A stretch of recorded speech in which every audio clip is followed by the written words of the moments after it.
Political analysts have described the appointment of the Zimbabwe Defense Forces Commander Philip Valerio Sibanda as an ex-officio Zanu-PF Politburo member as a coup-proofing mechanism by President Emerson Mnangagwa, who is consolidating his power.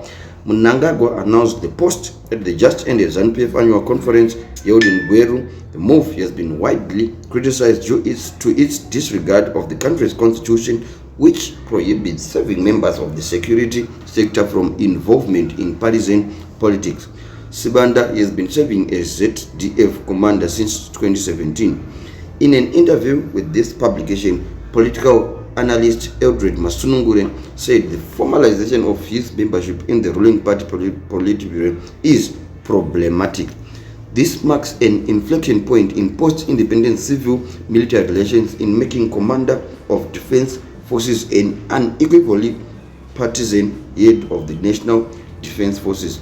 CDF will henceforth find themselves in a very invidious position where on one hand he is in charge of National Defense Force, but on the other is an active and overt member of a particular party.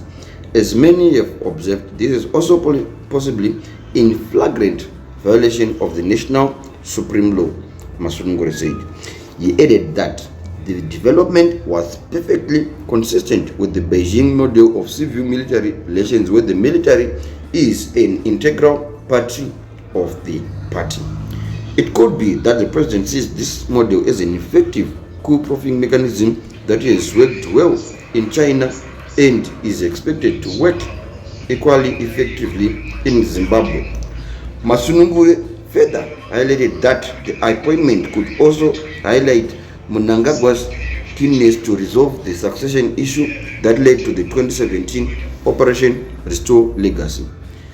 It can also be speculated that the CDF PV Sibanda is being considered as an answer to the recurrent and unfinished succession question in the ruling party. He would, for instance, retire as a CDF on reaching the mandatory retirement age. Then he is appointed a full Politburo member, then appointed as one of the VPs, and ultimately is elevated to the apex of the party and government. Such speculation cannot be entirely jettisoned. Let us wait and see. Academic Imbo Mandaza, simply it is worrying that some people can just disregard the constitution of the land like that. Innocent Kodora said the nepotism in the appointments made so far after the August elections is a signal to the consolidation of power by the president of factionalism cannot be completely ruled out.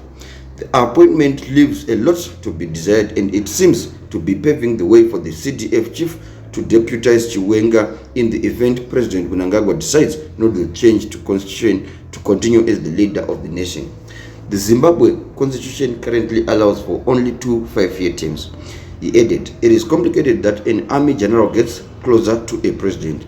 Even if the army general is related to him, sometimes he might be bringing enemies closer to him. The move also depends on how loyal are the generals to him to serve in the interest of the appointing authority.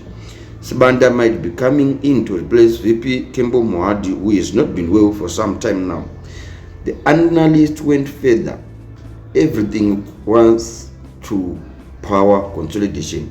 If everything goes the way he wants, by 2030 he will be there with the people he can trust. According to him, President Mnangagwa was yet to see if there were going to be challenges to the appointment of CDF Sibanda to a political party. He warned, we now have a full-blown dictatorship, militarized state, and if we are not careful, a 2017 scenario might repeat.